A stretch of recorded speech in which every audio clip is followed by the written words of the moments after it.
इस वक्त मौजूद हैं हम अलीगढ़ में। 2024 के लोकसभा चुनावों से पहले आरएलडी के द्वारा पदाधिकारियों की नियुक्ति की गई है, जिससे 2024 के लोकसभा चुनावों को और भी ज़्यादा मजबूत बनाया जा सके, यानी कि मजबूती पैदा की जा सके और जो पदाधिकारी हैं उनका मनोबल बढ़ाया जा सके। मेरे साथ मौजूद हैं ब्रज क्षेत्र के उपाध्यक्ष, पूर्व प्रदेश उपाध्यक्ष और प्रदेश महासचिव, यानी कि आधा दर्जन से ज़्यादा आरएलडी के पदाधिकारी मेरे साथ मौजूद हैं। 2024 का लोकसभा चुनाव किस तरीके का रहेगा और पदाधिकारियों की जो नियुक्ति हुई है वो 2024 के लोकसभा चुनावों से पहले ही क्यों हुई है, इन सारी बातों को जानेंगे। सबसे ज़्यादा दिलचस्प बात मैं आपको बता दूं, भारतीय जनता पार्टी का आरएलडी से गठबंधन है। आरएलडी मजबूती के साथ भारतीय जनता पार्टी को चुनाव लड़ा रही है। पश्चिमी उत्तर प्रदेश की अगर बात कही जाए तो पश्चिमी उत्तर प्रदेश में आरएलडी का गढ़ माना जाता है। वहीं अगर मिनी छिपरौली की बात कही जाए तो अलीगढ़ क्षेत्र को मिनी छिपरौली कहा जाता है। इन सारी बातों को दरकिनार रखते हुए सारी चीज़ें जानेंगे मजबूती के साथ, किस तरीके से चुनाव लड़ा जाएगा, कौन सी वो मजबूती जो प्रक्रिया है वो आरएलडी के द्वारा अपनाई जाएगी। क्या नाम है आपका? सुरेंद्र सिंह। मैं ब्रज क्षेत्र का उपाध्यक्ष हूँ और इस पार्टी में 1982 से मैं कार्य कर रहा हूँ। युवा लोक दल का पहले अध्यक्ष रहा मैं जिले का, उसके बाद मैं महासचिव के पदों पर रहा हूँ, विभिन्न पदों पर। अब 2023 में मुझे उपाध्यक्ष ब्रज क्षेत्र का पदभार दिया है और वो कार्य करने में हम कार्य कर रहे हैं। और 24 राष्ट्रीय अध्यक्ष जयंत सिंह ने जो गठबंधन किया है भारतीय जनता पार्टी के साथ, वो बहुत ही सराहनीय किया है। लोगों में बहुत ही चर्चा है कि ये अच्छा किया, किसानों का भला भी होगा, मजदूरों का होगा, कमीरों का होगा, सबका भला होगा इस गठबंधन से। और हमारा गठबंधन पहले जो था 24 से पहले समाजवादी पार्टी से राष्ट्रीय अध्यक्ष जयंत सिंह के साथ, वह उसमें धोखाधड़ी राष्ट्रीय अध्यक्ष सपा के जो है अखिलेश यादव ने की। क्यों कि उन्होंने जो है पार्लियामेंट में 6 सीटें दे रहे थे, 6 में उन्होंने कहा 4 समाजवादी के संबल पर लड़ेंगे, संबल लोकदल का होगा, लेकिन प्रत्याशी हमारे होंगे। सिर्फ 2 सीटें हमारी मिल रही थी और हमें 2 के लिए कह दिया था कि 2 लड़ेंगे। तो अब ये सोच के दूसरा एक और गठबंधन ने जो है भारतीय जनता पार्टी सरकार ने, मोदी जी ने एक बहुत ही बड़ा काम किया जो 40 साल में कांग्रेस शासन नहीं कर पाया, कांग्रेस ने नहीं किया। वह हमारे भूतपूर्व प्रधानमंत्री चौधरी चरण सिंह को भारत रत्न देकर हमारे सबके किसानों के दिल जीत लिए हैं। और लिहाजा इसमें अब भारतीय जनता पार्टी का गठबंधन का प्रत्याशी हो चाहे लोकदल का प्रत्याशी हो, भारी बहुमतों से जिताने का काम राष्ट्रीय लोकदल कर रहा है। दूसरे, इन्होंने धोखाधड़ी माठ क्षेत्र में पिछले विधानसभा के चुनाव में 2022 में की। माठ क्षेत्र से विधायक के लिए सम्मल दे दिया गया हमारे नौबार को, लेकिन उसके बाद भी उन्होंने सपा का प्रत्याशी उतार दिया और सपा हारने का मुंह देखना पड़ा।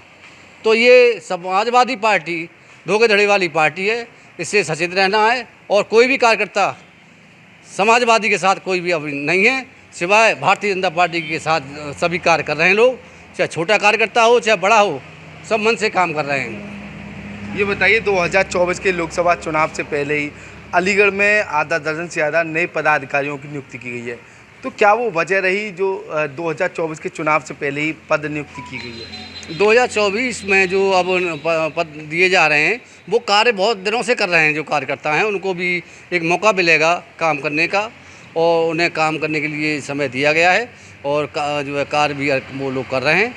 काफ़ी दिन से थे जो है मेंबर थे, उसमें काम भी कर रहे थे, लेकिन अब पद देने के बाद वो अपना कार्य ज़्यादा सुचारू रूप से ढंग से करेंगे। नाम क्या है? नाम मनोज ठैनुआ है, उनको प्रदेश सचिव युवा में बनाया गया है। अभी जो लिस्ट आई है कल, उसके जो सौरभ चौधरी है उसको जो है प्रदेश सचिव युवा में बनाया गया है हमारे प्रदेश अध्यक्ष की सहमति से। और राष्ट्रीय अध्यक्ष जयंत सिंह ने उस पर टिक लगाई थी कि इनको पदाधिकारी सबको बनाया जाए। तो क्या कुछ रहेगा आपकी बात, जो चुनाव जो है भाजपा के साथ हैं आप, भाजपा का विरोध किया करते थे, कुछ समय था जब सबसे ज़्यादा धुर विरोधी भाजपा का आपको कहा जाता था, आपका कहना हुआ करता था कि किसानों की विरोधी भाजपा है, किसानों की हत्या जो करने वाली वो भाजपा है, ऐसा आरएलडी कहा करती थी। लेकिन अब आरएलडी के ही साथ आप हैं, तो क्या कुछ रहेगा 2024 के चुनाव में? क्या अपनी मांगों को लेकर लड़ सकेंगे? क्या किसानों की जो मांग है उन्हें पूरा करवा पाएंगे? ये कहने वाली बात तो ये है कि 2022 में हमारे यहाँ जो चुनाव हुआ था इगलास विधानसभा, लोकदल वर्सेज भारतीय जनता पार्टी हुआ था।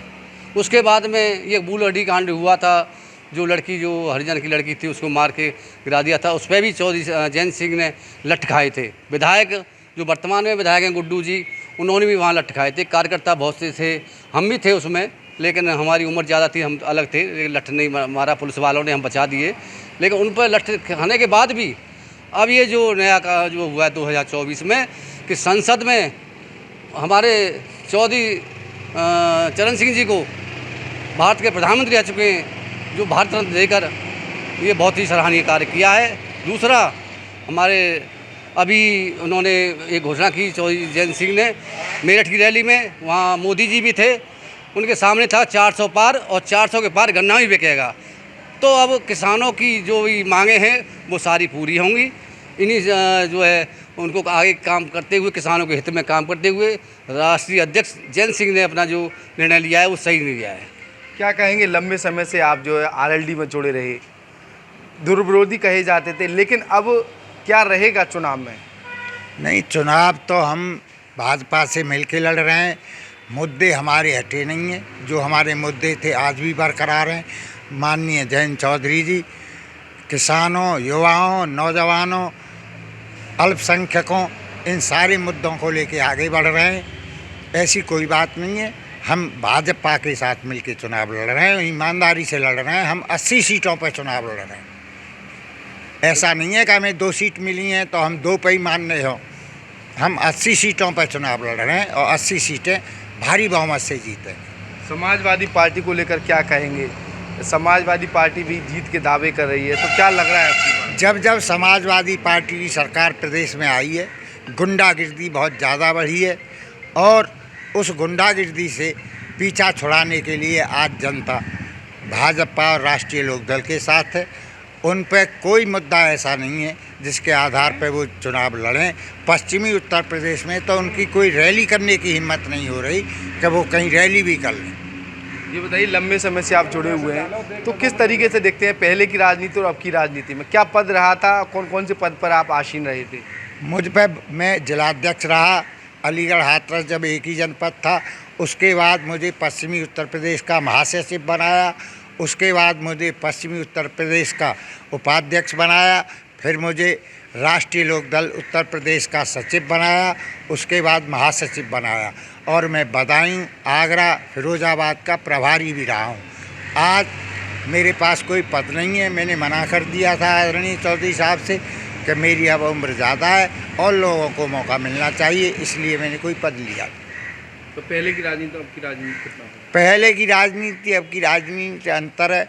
आज पैसे की राजनीति हो गई है, बाहुबलियों की राजनीति हो गई है। पहले ऐसा नहीं हुआ करता था। क्या कहेंगे, आप युवा हैं, समाजवादी पार्टी युवाओं को आगे लाने की बात करती थी, क्या आरएलडी में ये सारी चीज़ें हो रही हैं? देखिए, राष्ट्रीय लोकदल में के जो राष्ट्रीय अध्यक्ष हैं वो भी युवा हैं और युवाओं को मजबूती के साथ आगे बढ़ाने और युवाओं को जगह देने, युवाओं को आगे लाने का काम वो कर रहे हैं। और हमारा गठबंधन समाजवादी पार्टी के साथ पहले था, लेकिन किन्हीं कारणों से गठबंधन जो है हमारे आदरणीय नेताजी ने, चौधरी जैन सिंह जी ने तोड़ दिया है। अब क्या कारण रही है तो वही जानते हैं, लेकिन हम ये जानते हैं कि हमारे राष्ट्रीय अध्यक्ष ने जो भी फैसला लिया है वो सोच समझकर और सराहनीय फैसला है, हम उसके साथ हैं। तो क्या कहेंगे, आपको कौन सा पद मिला है और क्या कहना चाहेंगे, क्या रणनीति रहेगी 2024 में? मैं प्रदेश कार्यकारिणी युवा रालोद में सदस्य मनोनीत किया गया हूं हाल ही में, और जो भी मुझे जिम्मेदारी मिली है मैं उसका ईमानदारी और कर्तव्य निष्ठा के साथ निर्वहन करूंगा। और इस चुनाव में हम एनडीए के साथ हैं, गठबंधन धर्म हम निभाएंगे, बूथ तक अपनी पार्टी को मजबूत करेंगे, युवाओं को जोड़ेंगे। क्या लग रहा है अब की बार 2024 के चुनाव में भाजपा और आरएलडी का कितना प्रभाव देखने को मिलेगा पश्चिमी उत्तर प्रदेश में? जहाँ तक उम्मीद है पूरा ही मिलेगा हम लोगों को। 80 सीटों पर लड़ रहे हैं, 80 सीटें हमारी पार होंगी। दोनों का मिलजुल करके प्रोग्राम बहुत सही चल रहा है, ऐसी कोई भी बात नहीं है। जयंत चौधरी जी ने भी हमारे ने कह दिया है, हमारे एनडीए ने भी कहा है, और अपना संघर्ष है और एनडीए पार हो जाएगी। चुनाव प्रचार की अगर बात कही जाए तो चुनाव प्रचार जैसे ही जा रहे हैं नज़दीक आते आ रहे हैं, आरएलडी को भाजपा वाले सम्मिलित नहीं कर रहे हैं। ज़्यादातर ऐसी जगहों पर देखने को मिल रहा है, खुद ही चुनाव लड़ रहे हैं। आरएलडी के लोगों का मानना है या फिर कहना है, वो तो तैयार हैं, दमखम के साथ चुनाव लड़ रहे हैं, लेकिन भाजपा उन्हें ले नहीं जा रही है, मतलब बुला नहीं रही है। ऐसा तो क्या लग रहा है, ऐसा क्यों? ऐसा इतना तो कुछ नहीं है, लेकिन आपस में सामंजस्य बिठाया जा रहा है और बैठ जाएगा हमारा। ऐसी कोई दिक्कत नहीं आएगी कहीं पर भी। तो क्या कहना चाहेंगे, चुनाव नज़दीक है, किस तरीके की तैयारियां हैं और किस तरीके का चुनाव रहने वाला है? पूरी तैयारियां बीजेपी के साथ पूरे तन मन धन से लगे हुए हैं, और यहाँ से आरएलडी से गठबंधन होने के बाद बीजेपी के जो प्रत्याशी हैं बड़ी बढ़त बनाए हुए हैं और करीब 3-4 लाख वोटों से जीतेंगे। और पूरी आरएलडी तन मन धन से लगी हुई है, चौधरी साहब के आदेश का पालन कर रहे हैं। जो चौधरी साहब ने कहा है कि तन मन धन से लड़ाना है पूरी 80 सीटों पर, और ख़ासकर धनगर समाज पूरी तरह से बीजेपी के साथ है। ये बताइए, जैसे धनगर समाज से आते हैं आप विधानसभा चुनाव भी लड़ चुके हैं, तो क्या लग रहा है धनगर समाज जो अब की बार भाजपा को कितना समर्थन करेगा? हाथरस लोकसभा पे आरएलडी से जुड़ा हुआ था धनगर, अब पूरी तरह से बीजेपी के साथ है और बड़ी जीत होगी, 2.5-3-4 लाख वोटों से जीतेंगे, इसमें कोई शक वाली बात नहीं है। तो क्या लग रहा है, चुनाव जैसे तरीके से लगातार करीब आ रहा है, तो चुनाव में जो है किस तरीके का सहयोग निभाएगा धनगर समाज? पूरी तरह से तन मन धन से पूरी तरह से रहेंगे। हम गाँवों में जाते हैं, हमारी टीम पूरी तरह से धनगर समाज बीजेपी के साथ है, अच्छी जीत होगी। क्या नाम है आपका और क्या पद मिला है आपको, और क्या कहना चाहेंगे आरएलडी के बारे में? जी, मेरा नाम सौरभ सिंह, एडवोकेट, गांव तेहरा, और मेरे को जो पद मिला है अभी वो प्रदेश सचिव का मिला है अलीगढ़ जिले से।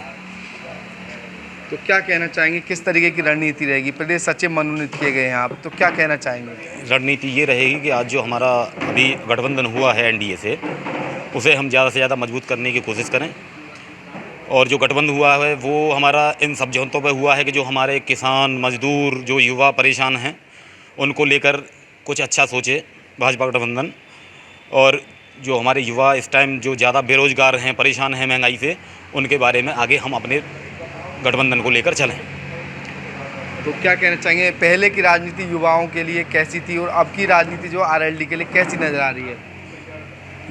आरएलडी जो है वो वाकई में जयंत सिंह जी के नेतृत्व में युवा की पार्टी है, और हमेशा से ही गरीब, मजदूर और किसानों के लिए सोचती रही है। और अब जो गठबंधन हुआ है उसमें भी हम अपने मुद्दों को लेकर समझौता नहीं करेंगे, और चाहेंगे कि हमारे किसानों का, मजदूरों का कहीं भी कोई गलत ना हो। हम यही चाहेंगे। आरएलडी के तमाम पदाधिकारी मेरे साथ जुड़े हुए थे, उनके द्वारा साफ तौर पर कहा गया है 2024 का जो लोकसभा चुनाव चल रहा है उसमें आरएलडी के जो पुराने वादे थे, जिनको लेकर आरएलडी संघर्ष करती रहती थी, भाजपा में आने के बाद वो संघर्ष जारी रहेंगे, वो मुद्दे बरकरार रहेंगे। किसानों के हितों की बात करने के लिए आरएलडी पहले भी किसानों के लिए संघर्ष किया करती थी, आगे आने वाले समय में भी किसानों के लिए संघर्ष करेगी। जयंत चौधरी का भारतीय जनता पार्टी के साथ गठबंधन होने के बाद उम्मीदें किसानों की बरकरार रहेंगी।